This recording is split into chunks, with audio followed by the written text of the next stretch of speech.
Hello guys, അപ്പോൾ നമുക്ക് രാവിലെ തന്നെ ഒരു നല്ലൊരു പണിക്കാരനെ കിട്ടിയിരിക്കുന്നു ഗായ്സ്.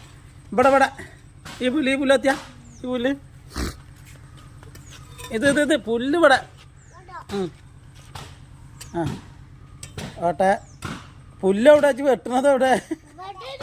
അവിടെ അപ്പോൾ ഓക്കെ. ഇരുന്നോ? താത്തടുത്ത് കാണിച്ചു തരും.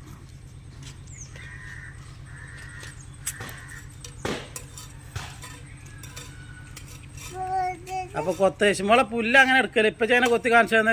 ഓക്കെ, അത് കഴിഞ്ഞിട്ട് ഇവിടെ എപ്പോഴതാ അവിടെതാ നീച്ച് മുന്നിൽ നിന്ന് മാറി കൊടുക്ക്. ഓക്കെ, ഇങ്ങവിടെ അവിടെ സ്റ്റൂളിൻ്റെ അടുത്ത് കസാറിൻ്റെ അടുത്ത് ഇവിടെ ഇത് അതല്ല അതിൻ്റെ ബാക്ക് അതടി